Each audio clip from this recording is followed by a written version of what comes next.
दोस्तों, भारत की विदेश नीति कुछ ऐसी ही है कि मजबूरन हमें कई बार अपने पड़ोसी देशों की मदद करनी पड़ती है। काफी बड़ी खबर सामने निकल के आ रही है भारत और बांग्लादेश से, जहां पर भारत करीब 50,000 टन चावल सीधे बांग्लादेश को एक्सपोर्ट करने जा रहा है, और वो भी एक ऐसे समय में जहां पर भारत और बांग्लादेश के रिलेशन पहले की तुलना में काफी ज्यादा खराब हो चुके हैं। बांग्लादेश की नई यूनुस सरकार ने भारत पर तमाम तरीके के एलिगेशंस लगाए, इसके बावजूद भी भारत इतने बड़े अमाउंट में चावल एक्सपोर्ट बांग्लादेश को करने जा रहा है। दूसरी खबर इजरायल से सामने निकल के आ रही है, जहां पर इजरायल के वर्तमान प्रधानमंत्री बेंजामिन नेतन्याहू के खिलाफ कई नई जांच शुरू होने वाली हैं, क्योंकि बेंजामिन नेतन्याहू, उनकी पार्टी और पार्टी के कई लोगों के खिलाफ एलिगेशंस लगे हैं कि इन्होंने कुछ इंटरनल डेटा रिलीज किया और कई सीक्रेट डॉक्यूमेंट्स लीक किए गए हैं, जिसकी वजह से नेशनल सिक्योरिटी को खतरा हो सकता है। आइए दोनों रिपोर्ट डिटेल्स में आपको इस वीडियो में बताते हैं। यदि आपको हमारी ये न्यूज सीरीज पसंद आ रही है तो इस वीडियो को लाइक और चैनल को सब्सक्राइब जरूर कीजिएगा। सबसे पहले भारत और बांग्लादेश से आ रही अपडेट की बात की जाए तो बांग्लादेश को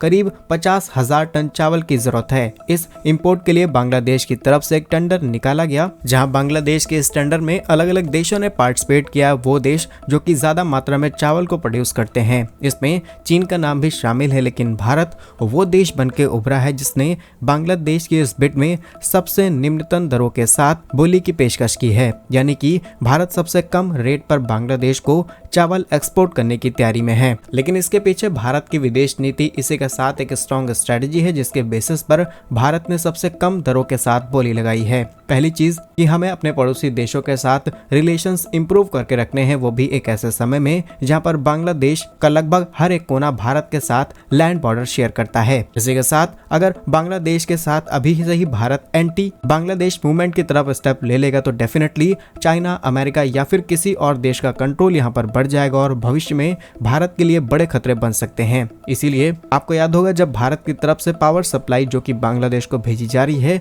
उसकी पेमेंट ना मिलने पर भी भारत ने धीरे धीरे सप्लाई को काटना शुरू किया। एकदम से हमने पावर को कट नहीं किया, पहले पावर सप्लाई को आधा किया गया है और आगे चल के इस सप्लाई को पूरा बंद किया जा सकता है। लेकिन अभी भी हमने बांग्लादेश के सामने कई ऑप्शंस खुले रखे हैं कि वो भारत को रीपेमेंट कर सकते हैं। इवन बांग्लादेश की नई सरकार ने भी इसमें इंटरेस्ट दिखाया है और वो भारत की पेमेंट करने के लिए कई अलग अलग देशों के साथ लोन पर बातचीत कर रहे हैं। फिलहाल टेंडर की डिटेल्स की बात की जाए तो 2024 के अंत तक ये चावल सीधे बांग्लादेश को एक्सपोर्ट किए जाएंगे और जिससे बांग्लादेश की खाद्य सुरक्षा में बड़ी इंप्रूवमेंट देखी जा सकती है। और इस रिपोर्ट से ये बात भी क्लियर होती है कि आज बांग्लादेश अपनी खाद्य सुरक्षा के लिए भारत पर कितना ज्यादा निर्भर है। सिर्फ खाद्य सुरक्षा नहीं बल्कि पेट्रोल, डीजल, पावर सप्लाई, इसके अलावा टेक्सटाइल इंडस्ट्री जिसमें बांग्लादेश आज सबसे बड़ा किंग बना बैठा है, उसके लिए भी रॉ मटेरियल्स भारत से एक्सपोर्ट किए जाते हैं। जानकारी के लिए आपको बता दें कि भारतीय चावल की पेशकश बांग्लादेश के टेंडर में सबसे कम इसलिए है क्योंकि भारत करीब $413 प्रति टन के रेट से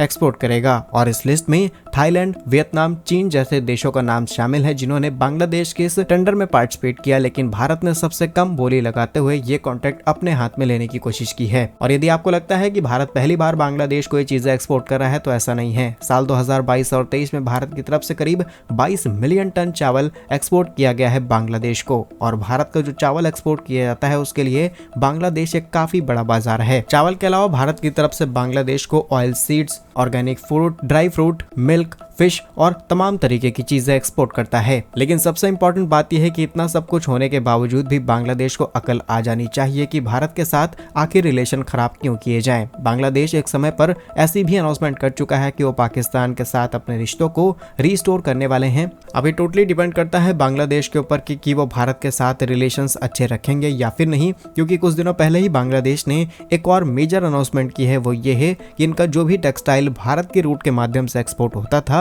वो अब मालदीव के रूट से एक्सपोर्ट किया जाएगा, क्योंकि पहले बांग्लादेश का टेक्सटाइल भारत आता था, भारतीय पोर्ट्स और भारत के जो ट्रांजिट चार्जेस हैं वो भारत को मिल पाते थे और इससे भारत यूरोप और अलग अलग देशों के अंदर इनका टेक्सटाइल एक्सपोर्ट कर रहा था। लेकिन अब ये सीधा सीधा बेनिफिट मालदीव को मिलने वाला है। बाकी आपके हिसाब से भारत सरकार की बांग्लादेश को ये मदद सही है या फिर नहीं, कमेंट बॉक्स में यस और नो के साथ आंसर जरूर कीजिएगा। नेक्स्ट इंपॉर्टेंट अपडेट की बात की जाए तो ये इजराइल से सामने निकल के आ रही है, जहां पर इजराइल के वर्तमान प्रधानमंत्री बेंजामिन नेतन्याहू के ऊपर कई प्रकार के एलिगेशंस लगे हैं कि इन्होंने कई सीक्रेट डॉक्यूमेंट्स लीक किए हैं। यदि आपको याद हो तो 16 अक्टूबर 2024 को खबर सामने निकल के आती है जिसमें टेलीग्राम के एक अकाउंट से इस बात का खुलासा होता है कि इजराइल किस तरीके से ईरान पर हमले करने वाला है, इसकी सारी डिटेल्स पब्लिकली लीक हो गई और ये एक टेलीग्राम ग्रुप के माध्यम से किया जाता है। लेकिन डॉक्यूमेंट्स लीक होने तक ये सारी चीजें सही चल रही थी, लेकिन दिक्कत यहाँ पर अब फंस जाती है जब हमास ने जो इजराइल के नागरिकों को बंधक बना करके रखा है उसमें से कुछ लोगों की मौत हो गई। इसके अलावा रिपोर्ट में ये भी कहा गया है कि इजराइल डिफेंस फोर्सेस और इजराइल डिफेंस फोर्सेस में शामिल कई लोगों ने